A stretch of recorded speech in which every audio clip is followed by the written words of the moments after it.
This podcast is brought to you by WeTransfer, the world's largest file transfer service. Since 2009, WeTransfer's free platform has been enabling creative thinkers around the world. Visit WeTransfer.com today and see for yourself. Hi, I'm Jeremy Leslie from Mag Culture. Welcome to What About, the podcast about how initial ideas develop into the fully formed stories we find in magazines. I like to imagine the writer at the editorial meeting leaning forward to convince his colleagues of an idea, saying, "What about?" Each episode of What About looks at one story from one magazine. We open with me talking to the editor about the origins of the story, and then we get to hear it, read in full. We're focusing on the individual story, that essential building block of magazine making, and the editorial work that goes into creating and finessing it. For this episode, I'm delighted to be joined by Christoph Amend, Editor-in-Chief of ZEITmagazin. A supplement to the weekly German newspaper Die Zeit, it has recently spread its reach via a biannual English language compendium. Welcome, Christoph. Hi, Jeremy. ZEITmagazin is a weekly supplement to the newspaper of the same name. Whenever we think about newspaper supplements, certainly in the UK, it brings to mind a certain kind of lifestyle mix of car reviews and celebrities, etc. ZEITmagazin stands apart from these in quite a number of significant ways. And perhaps starting off with its cover concept. Perhaps, Christoph, you just talked to us about how your front covers work every week. Well, we do every week. We run a double cover, sort of a follow-up cover concept. So you always have the first cover page, as in every magazine in the world, and then you open up the magazine and then you get a second cover. So it's always sort of a surprise what's on the second cover. Sometimes it's a mystery, sometimes it's a funny punchline. Last week we ran a cover story about the big question, what would the world look like if only women could decide and men had nothing to say? And so we did some in-depth research about that. And so on the first cover, the headline said, well, if only women could decide, the world would be a better place. And on the second cover, we explained, and we have proof. And of course, as well as the covers, there's a whole magazine behind it. But the covers, in your case, are very symbolic because that conceptual approach to the covers sort of plays through the whole magazine. It's very different to most weekly newspaper supplements. You've had a lot of big names from the creative world, illustrators, photographers contributing. Could you kind of sum up what the kind of editorial remit for the magazine is, in the sense that it seems to have a very broad reach? Yeah, we define ZEITmagazin as the emotional side of Die Zeit.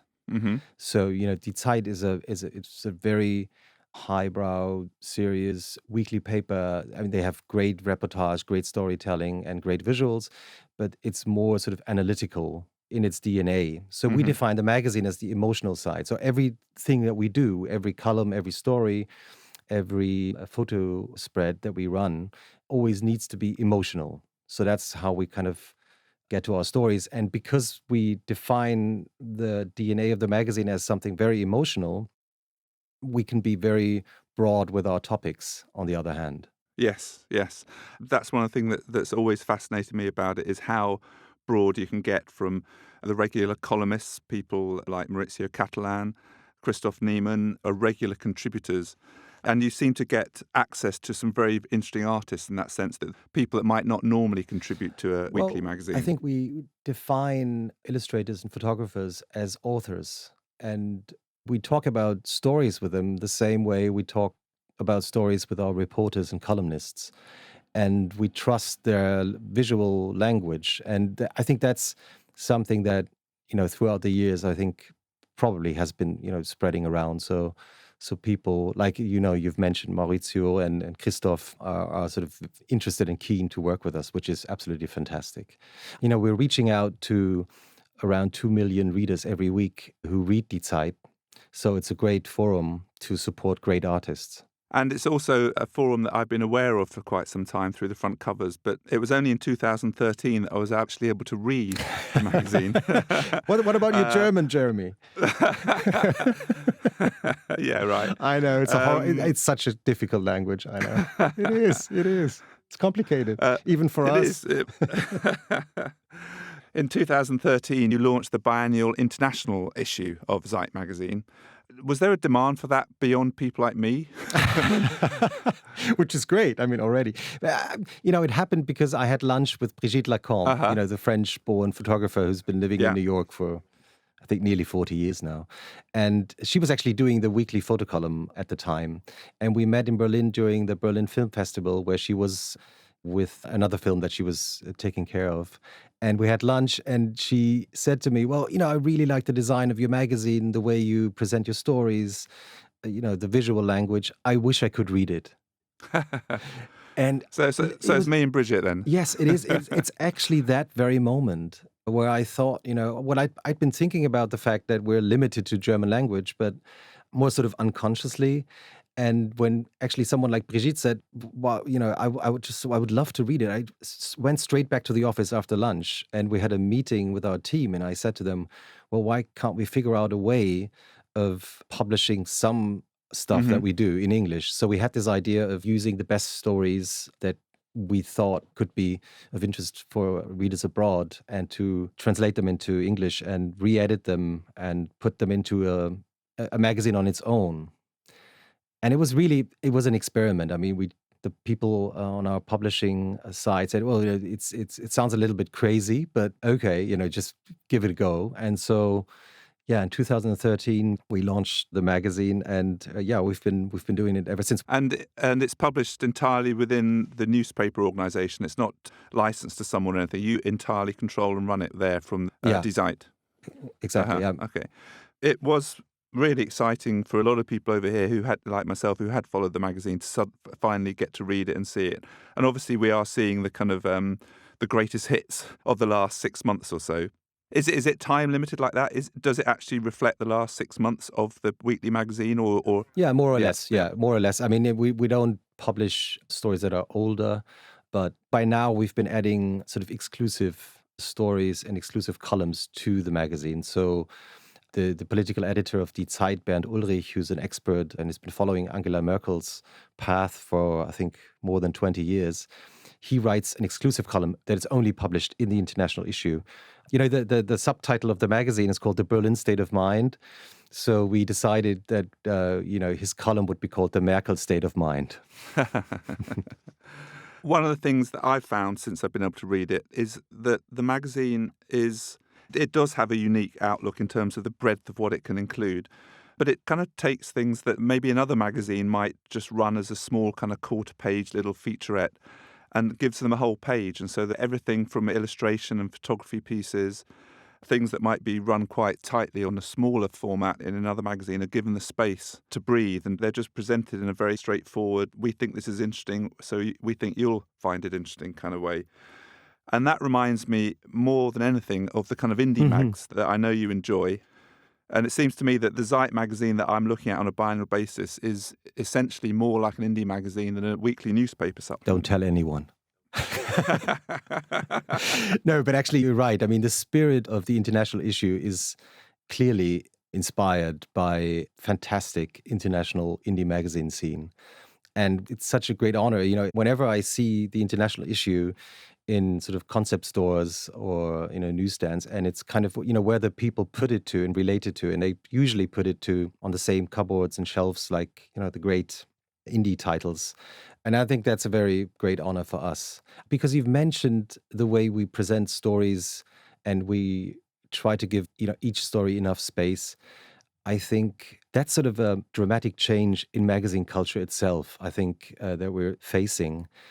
20 years ago, sort of the idea of a magazine usually would be you can actually flip through the pages and you would get something new on every second double page. And you had these many pages with so many different elements on it.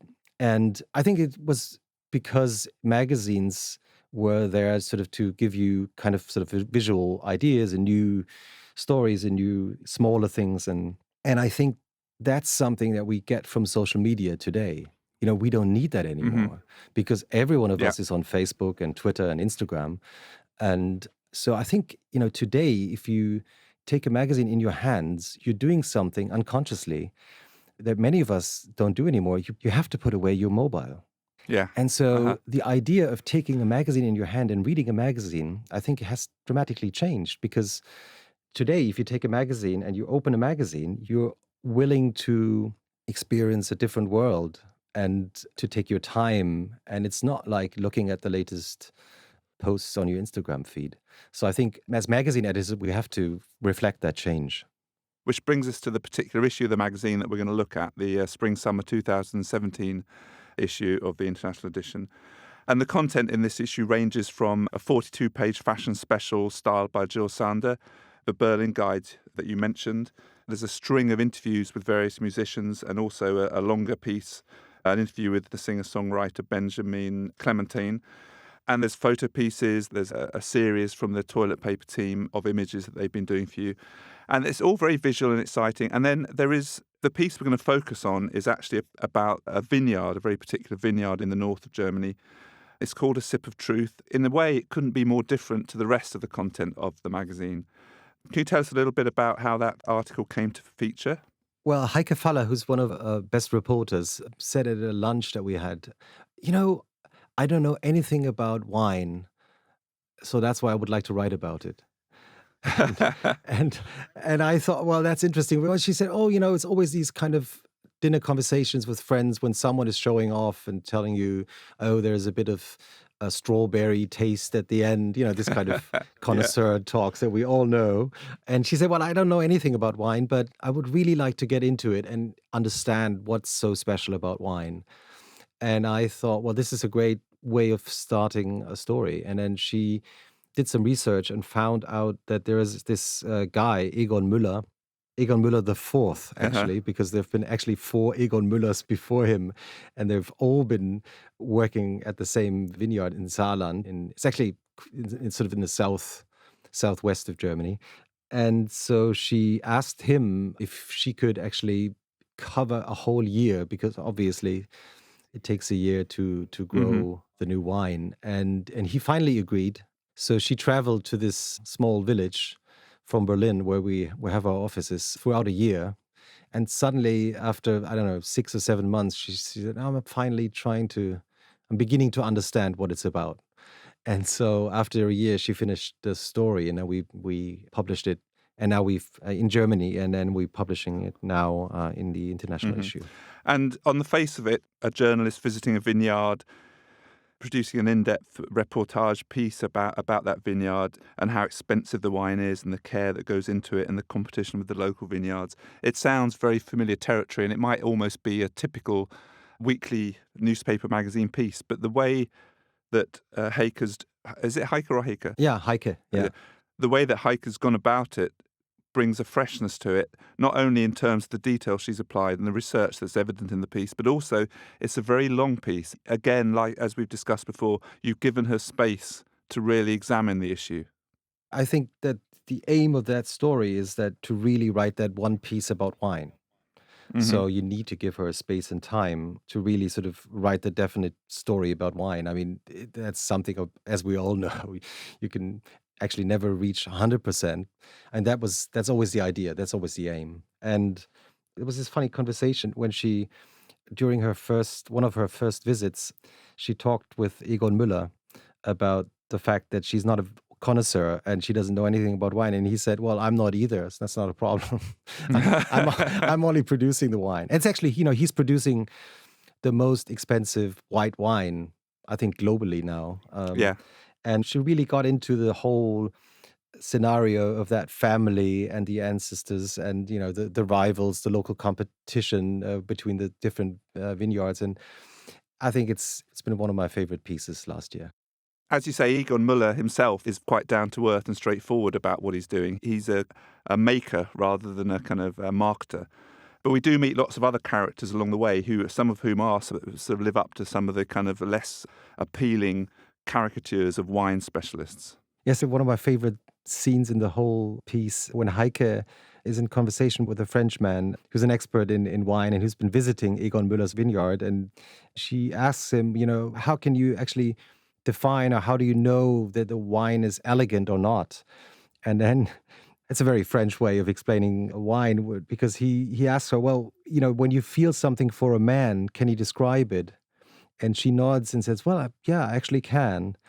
And then he says, well, then you do not love him. It's the difference between French and Germans. On that note, let's dive into the piece and hear it being read. Christoph, thank you very much for joining us today. Thank you so much for having me, Jeremy. A Sip of Truth. On an unassuming hillside near Luxembourg, Egon Mueller IV produces the most expensive white wine in the world. How does he do it? A Year at the Legendary Vineyard Schatzhofberg by Heikle Faller. It lies there like an animal, a large, peaceful animal that produces a juice that for some reason is considered incredibly special. The Schatzhofberg, one of the most valuable pieces of agricultural land in Germany. Its southward-facing slope is just moderately steep and only about 100 metres high and 800 metres wide. There's no picturesque river next to it, just a road. If you didn't know anything about this place, you would drive right by without noticing. It's May 2015. The hill is still brown this time of year. The estate sits at the bottom, a weather-beaten manor house with a slate roof and 7 chimneys. A blue rowboat lies partially submerged in the carp pond. The door of the house is open. In the dark vestibule there's a grandfather clock that's stopped, a barometer, an oil painting showing Napoleonic soldiers having a drink, and a slim man in running shoes who now bounds down the stairs muttering, "Oh, how I hate it!" The king of Riesling is in a bad mood. Egon Mueller has to deal with all kinds of shit, is how the wine critic Stuart Piggott describes the 57-year-old wine grower, the man whose white wine is said to be on par with the revered Sauternes Château de Chem and the great wines of Burgundy's fabled Domaine de la Romanée-Conti. In 2010, a bottle of Egon Mueller 1999 Trockenbeeren Auslese from the Schatzhofberg sold at a wine auction for €5,300, not including sales tax. These are times when winemakers are treated like artists, and wine has become the repository of all that is vanishing from the world, a clear sense of place, groundedness, while everything else becomes globalized. Egon Mueller IV, scion of a family that numbers its sons as if they were kings, is considered one of the very top artists, a legend in the wine world, if virtually unknown to the rest of us. Mueller prefers to let his wine speak for itself, and the critics respond by wrapping it in gushing adjectives. They write of its slate-like minerality and of its vibrating acidity. So delicate, fine, yellow and white fruit, writes one. Lychee is the first note to come to mind. White peach, a hint of white pepper. What is it about wine that fascinates people so much? Why wine instead of beer or whiskey or apple cider? Is it wine's ability to age? Like a person who becomes more interesting, more balanced, rounder with time, or bitter and undrinkable? Is it the way that a bottle of wine connects us to a particular place, to a particular time? Hardly any other fruit reacts with such sensitivity to weather as the grape. Hardly any foodstuff can be kept for so long. Wine offers the last sensual access to a year that's already gone, to its sunny and rainy days, to its storms, even to the societal conditions that prevailed. Whether there were enough workers available, what kind of methods were considered permissible in the cellar. There's an anecdote about what occurred when Egon Müller's father, Egon III, opened his last 2 bottles of Schatzhofberger 1945. It was in Paris at a small celebration marking the 50th anniversary of the end of the war. The vintage of 45 could have been truly exceptional. The summer had been warm and dry, but the Schatzhofberg was covered in weeds. There was a downed American thunderbolt lying on one of the plots, and hardly any workers on hand to help with the harvest. All of this must have somehow flowed into the taste of the wine the guests drank that day.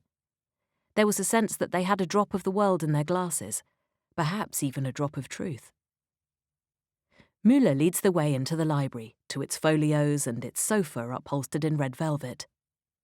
A cast-iron crane hangs from the ceiling, hovering over everything, as do quite a few questions.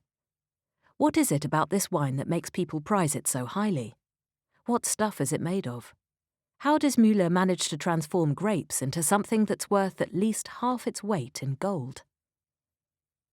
Mueller talks about the 100-year-old vines on the hill, of the way the grapes mature slowly in the Saar River Valley, a growing region with relatively cool temperatures. Of the hand-picked berries from which he makes wine in the old way, wine with a trace of sweetness. Of his clients, young Riesling freaks, old English ladies, bankers and oligarchs, people who pay not just because of the wine's taste, but also because of its rarity and its special and long history. In 1797, an ancestor of Mueller's purchased the estate when Napoleon was in the process of secularizing the land holdings in the area. His family has been cultivating the Schatzhofberg ever since. When you ask Mueller what makes his family so successful, he modestly directs your attention back to the hill. I am the 6th generation that has been here. Each of us has stood at the pinnacle of the wine markets of our days, without exception. You'd have to be pretty conceited to say that one family can maintain the very best talent in uninterrupted succession, so you pretty much have to say, it's the vineyard. Lunchtime. Mueller's wife Valeska brings us salmon appetizers. An athletic and lithe woman of 41, she's in jeans and sneakers. Wine? Mueller asks. I shake my head. I'm not a wine connoisseur and don't want to make up stories about some flavour or other, I tell him. Don't worry, says Mueller. He's not much of a wine connoisseur either. I laugh, but he's serious. His job, he says, is simply to supervise the balancing of acidity and sweetness. I am, above all, a farmer, he says. Later we walk through the vines which are showing delicate green leaves. Mueller says he's relaxed this time of year. The grapevines don't yet bear the fruit that he will later worry so much about. The year is still young, and one cannot yet predict whether it's going to be a good one or not.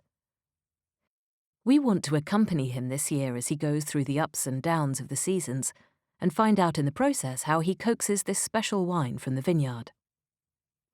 The Schatzhofberg has 17 plots, cultivated by 8 different wine growers. Mueller has the largest share. Those who tend the vineyards next to him are Grete Gartner, the only woman in the group, Max von Kuhnau, who is 37 and does not use any industrial pesticides, and Roman Niewodniczynski, 48, an heir to the Bitburger beer empire, who purchased land here in 2000.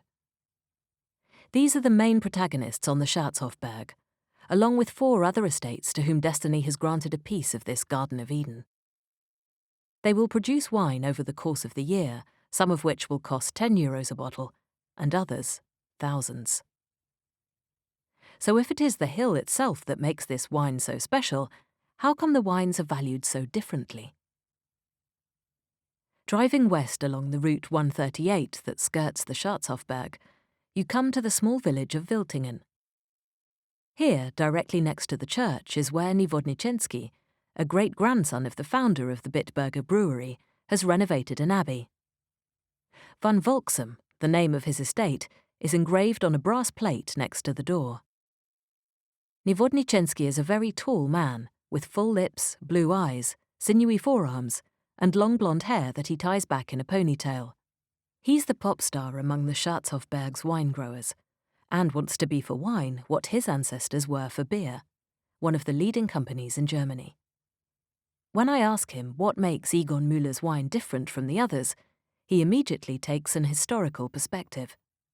He brings out 100-year-old wine menus, from the Ritz in Paris and from New York's Ritz-Carlton, where the wines of the Saar were at the very top, before they began their long descent.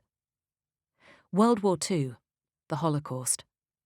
The expulsion and murder of Jewish wine merchants who had exported wine around the world. Then came 1968, when everything German was dismissed as bad, as parochial, tinged with Nazism, and the image of German wine just plummeted. Finally, a new German wine law was passed in 1971, which expanded territories and quality levels so drastically that even sweetened blends could be marketed as great wines, which sent German viticulture into a downward spiral. In the Saar, this crisis lasted until about the year 2000.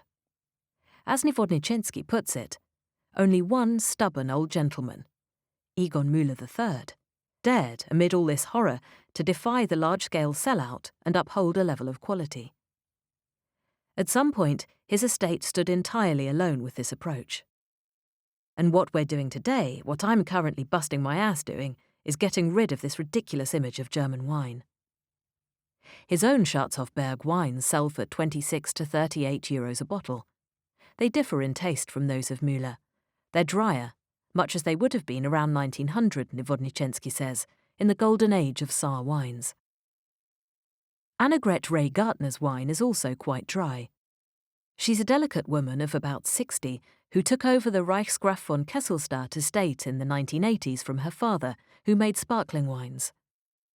There could have been some great vintages had she made sweet wines of the sort that Mueller produces, but the diethylene glycol wine scandal hit Austria and Germany in 1985.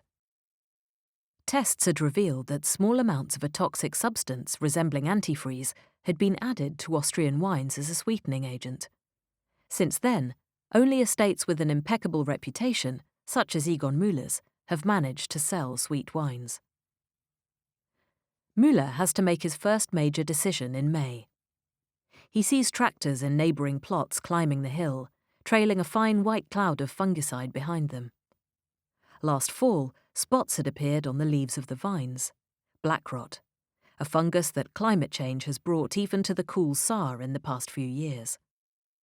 Now Mueller wrestles with himself. He's not an organic winemaker. At the same time, he wants to spray as little as possible. Each treatment does not just destroy the fungus, it also robs the grapes of days to ripen. And in Mueller's case, more than for his neighbours, the outcome depends on this.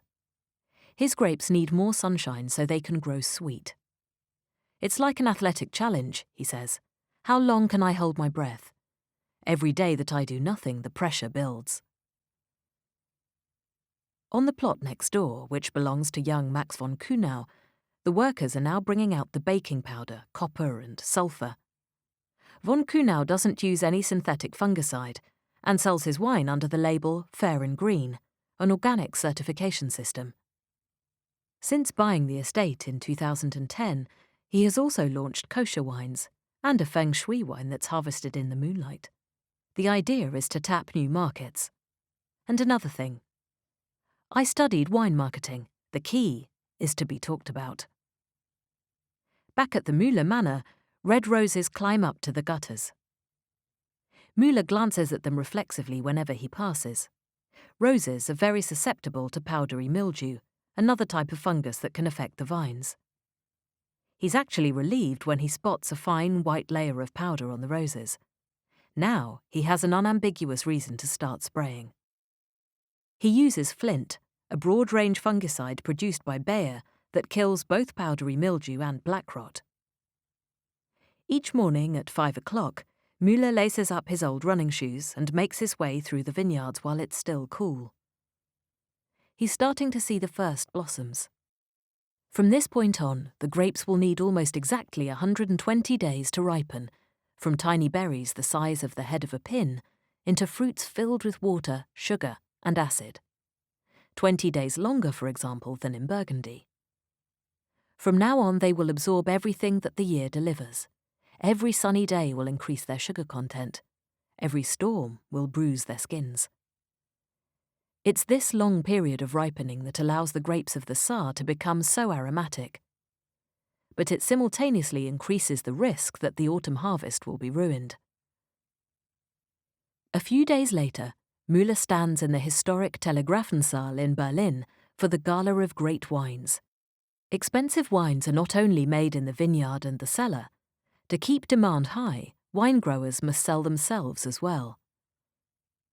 In the first 5 months of 2015 alone, Mueller has been to Melbourne, New York, Toronto, Venice, and London. Now he is in Berlin, and 2 wine bloggers with lip piercings are bearing down on his table. He is in a dove blue suit, standing behind his entry-level Qualitätswein, the quality wine priced at 28 euros a bottle. There are also different sorts of Auslese, which become progressively more concentrated and golden, up through his Spätlese, which sells for about 125 euros. Mueller stands there smiling. As soon as somebody holds out a glass, he pours. No questions, no explanations, no small talk. He's not at ease in such situations. My wife tells me that whenever somebody approaches the stand, I turn away. A few tables down, towering above everything and surrounded by apostles, Roman Nivodnichensky is giving a sermon on the trend towards cool climate regions and of the comeback of the Saar wine. Soon afterward, back in Wiltingen, close to the Luxembourg border, one of the hottest summers this region has ever seen is getting underway. First, the fields around the Schatzhofberg turn yellow, then brown. At the end of July, the Weather Centre announces a temperature 10 degrees Celsius higher than the long-term average. There hasn't been a drop of rain in 8 weeks. The men and women who have to keep down the exuberant foliage on Mueller's plots stretch their brakes out as long as possible. His old sheepdog won't leave the house. The pond has turned into a puddle. But on the Schatzhofberg, the leaves on the vines aren't even drooping in the midday heat. There are as many theories for this as there are wine growers. Perhaps it is the forest on the other side of the mountain that keeps the soil moist. Perhaps it is the cooling wind that continually whispers through the valley. Mueller thinks it is the prevalence of highly weathered shale in the soil, which holds the water and gives the grapes a flavour that some critics like to call slaty minerality. As far as we know, Mueller says, this is what makes a wine special, what it takes from the soil. Terroir, the land, its soil, climate and geology, is a concept that has dominated the German wine world for the past 20 years. Behind it is the belief that a good wine is developed less in the wine cellar than on the vine. Good wine is an authentic reflection of its place of origin, the land, the microclimate, whether the grapes grew on a steep slope or on a plain. The wine grower's role is thus to help the terroir express itself naturally, not pretty it up or gloss it over. So what is the true taste of the Schatzhofberg? Aloof, somehow unruly. You notice it when you're standing up there. Real weather happens up there, says the Nuremberg wine merchant Martin Kössler, 61, who runs the oldest wine dealership for natural wine. He knows the output of all the vineyards on the Schatzhofberg well, though at present he doesn't sell any of them. Kössler's product range is exclusively organic. I believe that the ground has to be alive and healthy before a site can truly start to express itself. Even the wines of fair and green winemaker Max von Kühnau aren't in his catalogue anymore. To Kössler, the label is not reliable enough. All the same, he says, he likes Kühnau's wines. You have the sense with him that you're truly tasting the Saar. He also feels he can taste the hill in Nivodnichensky's wines. It's a kind of earthbound, spicy, unfriendly green note that needs time to open up, rather like the site itself. And Mueller? Mueller is such a monument that he simply has to make Egon Mueller wines. To me, they seem to be much more about the style and the way they're made than unmistakably marked by the vineyard. In August 2015, sad news reaches the winemakers on the Schatzhofberg. Grete Gartner, the only woman on the hill, has been diagnosed with pancreatic cancer. The Muellers are friends with Ray Gartner and her husband. In the next months, they will often invite her husband over for dinner when Ray Gartner is in the hospital. She hasn't been running her estate in a hierarchical way, which starts to bear fruit as her absences increase. She made sure the people at Reichsgraf von Kesselstadt worked together well.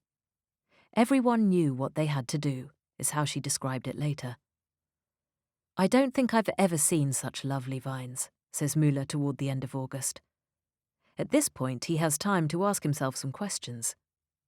The year was so dry that he thinks he might have managed without using fungicide earlier in the season. This year, he didn't use any herbicides, which for many winemakers also includes the controversial pesticide glyphosate. But he doesn't want to rule them out entirely. I don't say that I'll never do it because I need to be able to use them as a last resort if I have to. But in the last 30 years, I've only used them once, in 2007. Mueller wants to be environmentally friendly and pass on the land in good condition. His son, Egon Mueller V, turns 15 this summer. He has just discovered beekeeping. "Please don't spray my bees," he tells his father. Around the farm, he wears a T-shirt emblazoned with the slogan, "Stirbt die Biene, stirbt der Mensch." If the bees die, mankind will die too. Would he try organic methods on mould like his neighbour Kuhnau? Mueller is sceptical. Organic wine growers may use copper, but the metal doesn't break down in the soil. Baking powder has the effect of concentrating the sun's rays. Mueller has the impression that his neighbour's grapes have minor burns. Kuhnau, for his part, believes that synthetic fungicides of the sort used by Mueller have an inhibiting effect on aroma and minerality. Another thing, Kuhnau has applied copper and baking powder treatment 8 times, while Mueller has sprayed only 3 times. What is more damaging to the environment, Mueller asks. I do try to learn and maybe also prove something to myself. Is the organic approach better, or can you manage your business using conventional means in an environmentally friendly way? The consumer wants certainties. I'm not so sure that it's so easy to deliver them. Kersler, the wine dealer, believes that top winemakers of the future are going to set their businesses to organic standards. In America, especially among the top sommeliers there, wines hardly ever find their way to wine menus if they're not certified organic, or if winemakers don't have a credible explanation of what they're doing in their vineyards. At Ray Gartner's estate, 3 test plots are being farmed to organic standards. Roman Nivodnichenski is not using any artificial fertilizer either, and he strictly avoids using any additives in the cellar. But like Mueller, he reserves the right to use synthetic sprays if he has to. I stay out of the discussion organic or not organic. For many, organic is a marketing tactic. Over 100 years ago, the leading wine estates of the Mosel and its tributaries, the Saar and the Ruhr, joined together in a great ring to auction their wines. A Friday in September finds Max von Kuhnau sitting on the small stage of a hotel in Trier. There are 300 or so people gathered before him. Among them is the celebrity TV moderator Günther Jauch, who just a few years ago bought back his grandmother's estate just a few kilometres from the Schatzhofberg. The picture window offers a view of the Mosel flowing lazily by, and of low clouds hanging above it. Botrytis weather, Mueller says. There has been enough rain for the botrytis fungus to spread among the grapes, a precondition for what winemakers call noble rot, and Mueller needs it for his Auslese wines. In extreme cases, it can force us to harvest before the grapes are really ripe, Mueller says. 15 estates are offering their wines today. Egon Mueller is here with 756 bottles of his 2014 Auslese and 18 bottles of his 2003 Trockenbeeren Auslese. As for Max von Kuhnau, he wants to see how the market responds to his von Hervel Schatzhofberger kosher wine from 2014. Women in crisp white blouses move through the rows serving samples. Max von Kuhnau is still in front, becoming slightly flushed. He calls for a round of applause when the auction results are good, greets the wine growers he knows in the soft dialect of the region, and diffuses in English about the admirable qualities of German winemakers. Some 1,200 bottles of his kosher wine sell for €24 a bottle, €9 above the starting bid. The bottles of Mueller's 2014 Auslese are auctioned for prices ranging from €174 to €770. The final lot consists of the precious 2003 Schatzhofberger Trockenbeeren Auslese, the sweetest and most concentrated of Mueller's wines. The dealers bid in €500 increments, €3,000, €5,000, €10,000. When the lot reaches €12,000 per bottle, Mueller adds 4 more bottles to the lot. Max von Kuhnau calls into the microphone. Egon Mueller has increased the number to 22 bottles so that we can remain in a realistic price range. When he finally brings down the hammer, the 22 bottles have sold for €12,000 each before taxes. The 2003 Schatzhofberger Trockenbeeren Auslese is the most expensive wine in the world, not counting ancient historical rarities. That evening, Egon Mueller invites some of his customers to the estate. A long table has been set up beneath the cast-iron crane in the library. Around it are gathered a delegation of wealthy nations and newly rich ones. The guests include 4 rather chubby gentlemen from China, a dealer from Moscow whose heavy-lidded, indifferent gaze makes him resemble Vladimir Putin, a father and son team from Geneva, a Norwegian who studied business, and a Hungarian named Akash. He likes to start his sentences with the phrase, "Let me tell you this," almost always followed with a superlative.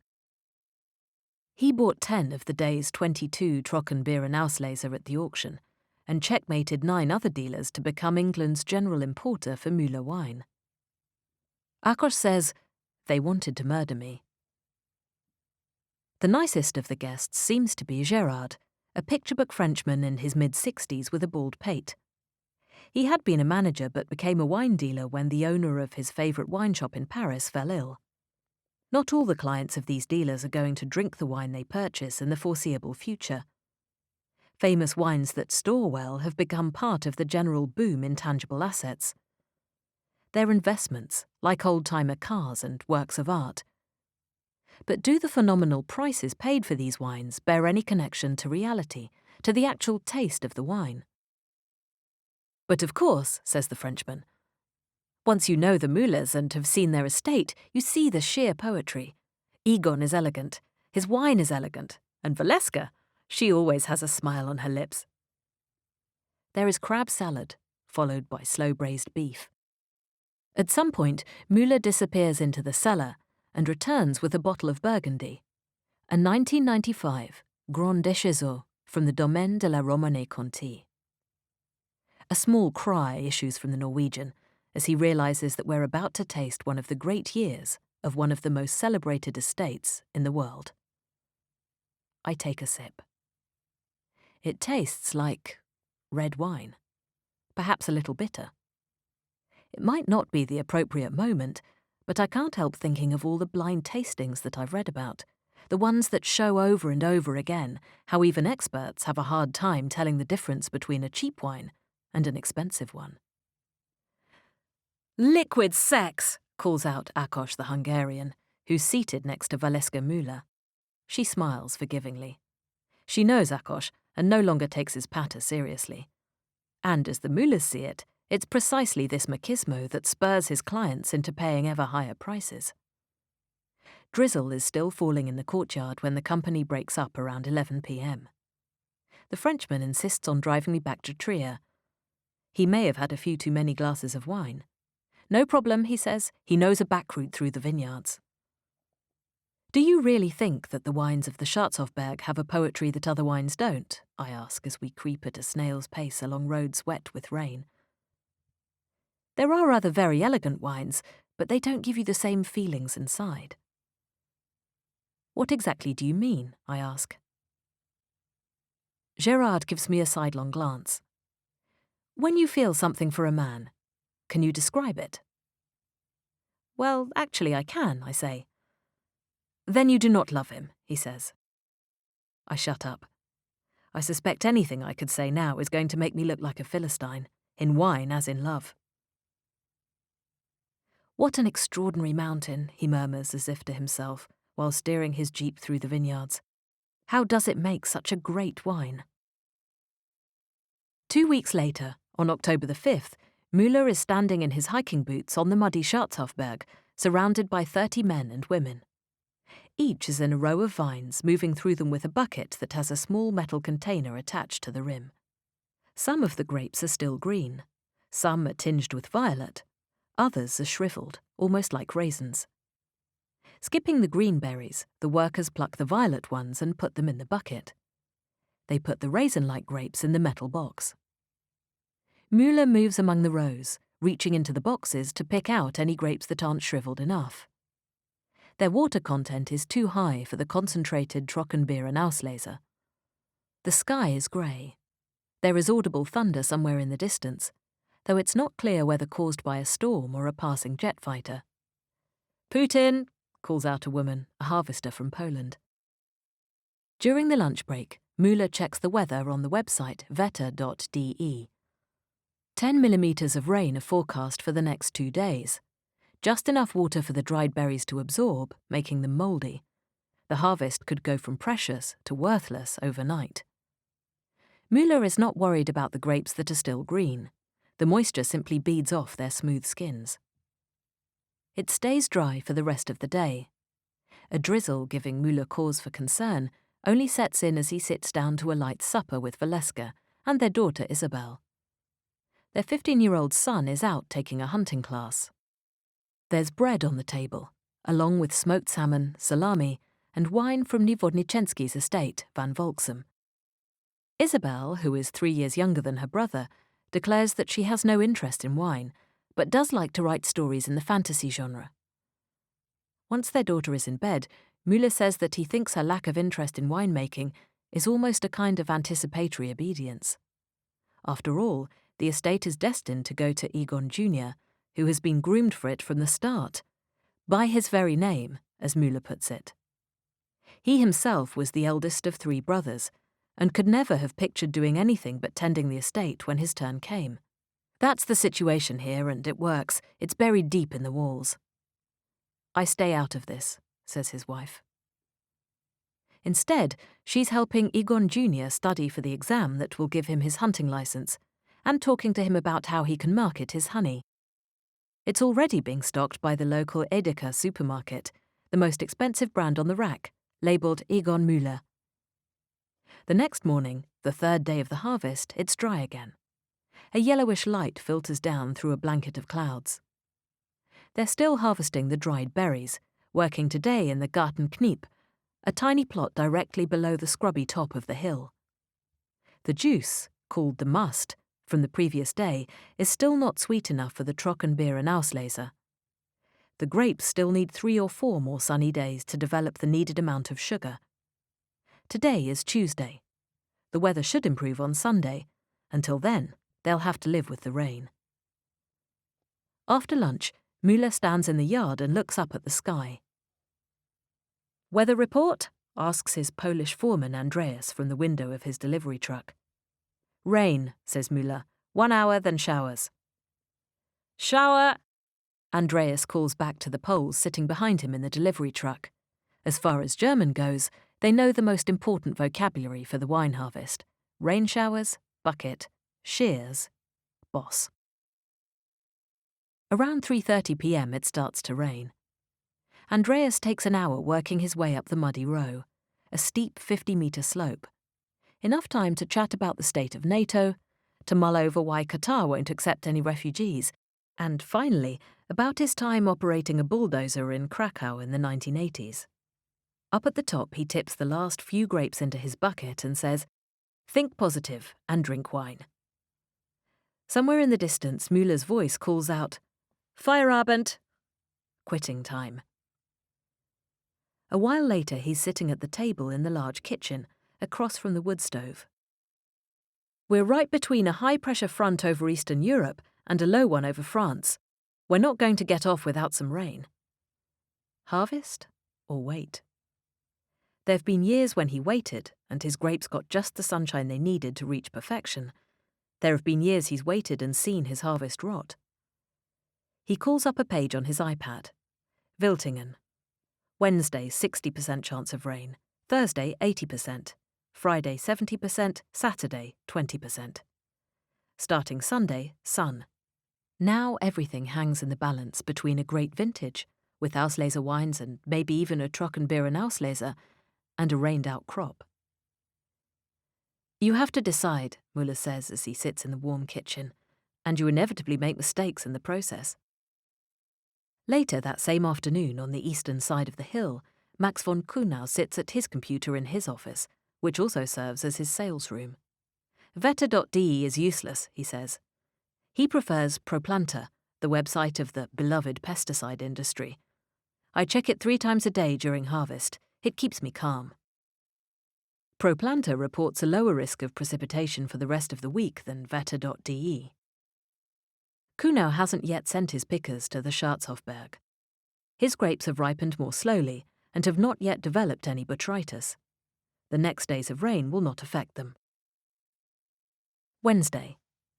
The pungent smoke of autumn fires hovers in the air. Egon Mueller has decided to hedge his bets for the next few days. We'll keep harvesting, and at the same time we'll try to wait with some of the grapes for things to improve. Now even the grapes with higher water content will be picked. The Auslese wines will be produced from these. In a garage across from the Mueller's mansion, the grapes are put through the stainless steel Europress. A brown juice trickles forth. The cellarmaster dips a metal rod into it to measure sugar content, a factor key to sweetness, aroma, and alcohol level. The unit of measurement is the Oechsle. Oechsle level isn't everything, but nothing can be anything without it, says Stefan Fabian, 50. The level is at 108 degrees Oechsle, a good grade for Auslese wines. With his northern German accent and his silver spectacles, Fabian looks more like a professor than a man who works closely with nature. Good cellar masters are sought after. In average outfits, because they can turn sour grapes into sellable supermarket wine, and on great estates, because even perfect grapes can be easily turned into bad wine. My father always said that it's impossible to make a 100% wine from 100% grapes, Mueller says, but that it's easy to make a 70% wine out of 100% grapes. The cellarmaster at the Mueller estate will never be a star. He has no opportunities to shine, though he has many for failure. Ever since Fabian coaxed a good wine out of the rainy summer of 2000, Mueller has trusted him completely. Fabian recounts that in earlier years he would take measures, like neutralizing acidity or filtering out mushroom aromas with the help of charcoal. Now, with each year, he finds himself submitting more and more faithfully to the doctrine of terroir. Because this is the only way to create an honest drink. He feels the grapes of 2015 are so good that his job will be easy this year. The Oechsle levels remind Mueller of 1990. In the evening, he brings out a logbook from his desk. Indeed, the 1990 sugar content and acidity levels match those of this harvest. The estate still has 3 weeks of harvest ahead of it, and the crummy weather has not yet cleared up. But Mueller thinks the numbers give us grounds for the greatest hopes. Mueller has his first taste of the vintage in January 2016. He's standing at a small round table in the reception room with his wife, the cellarmaster, and 2 colleagues. He was optimistic at the end of the harvest. Now he wants to know if everything went well in the cellar.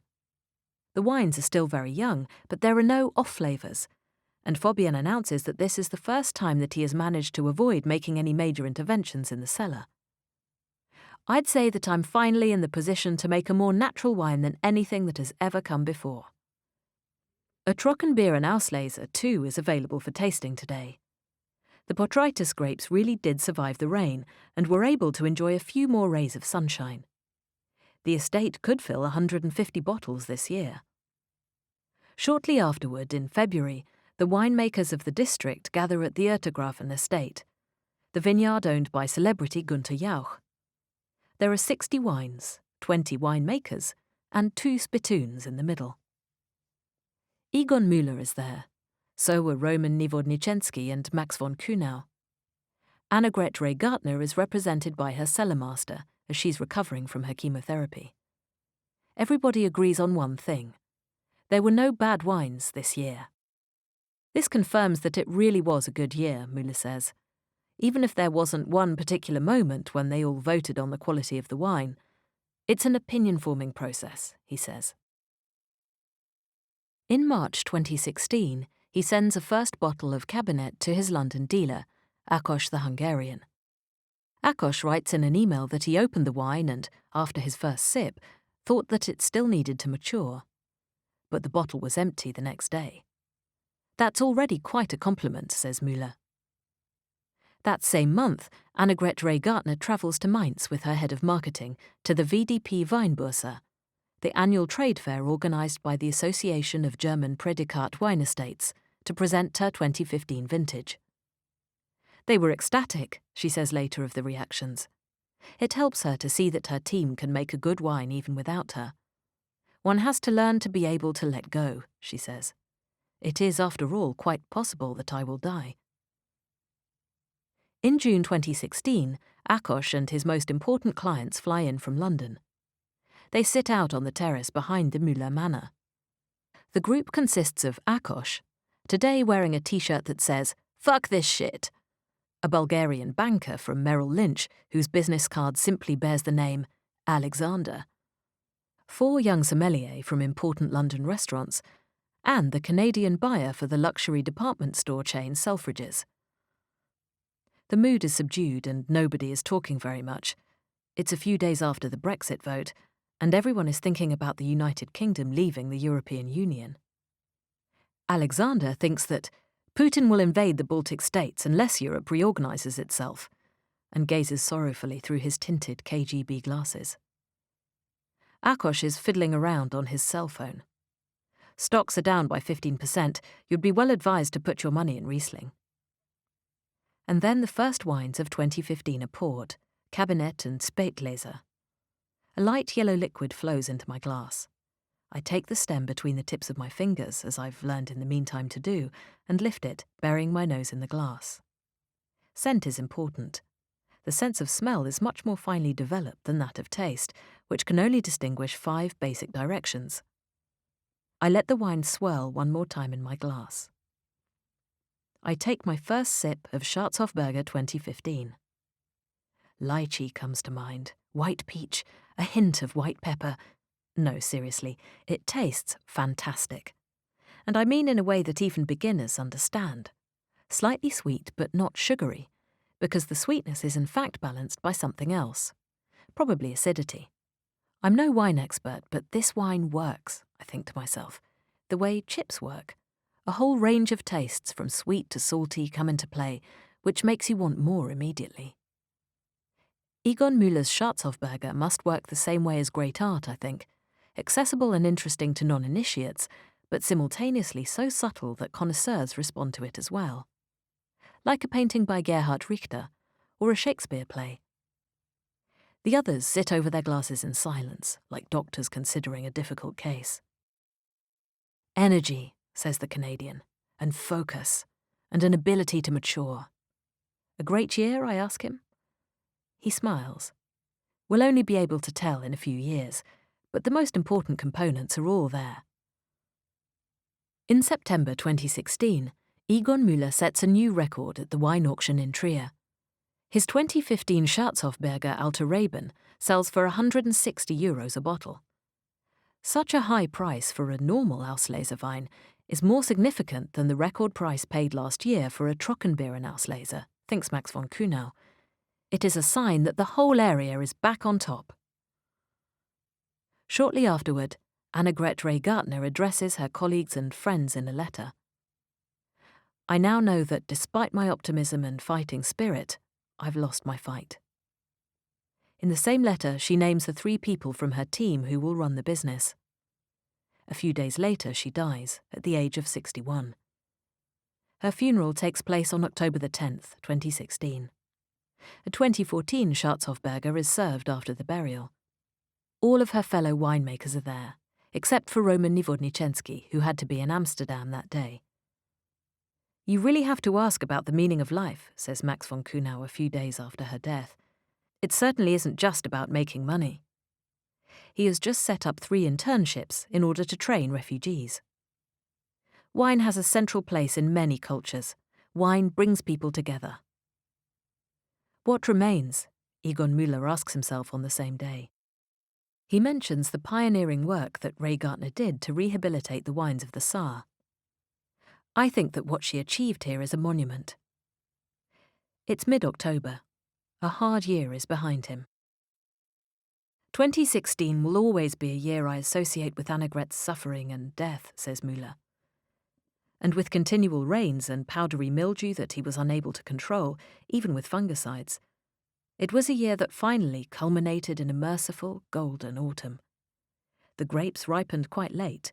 He put the harvest off until November. Then the hill slips into its winter sleep, while its gardeners fan out in all directions to tell the world about it.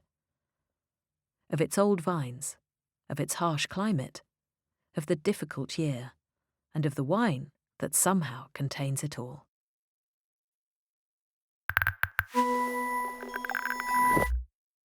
At MagCulture, we love magazines.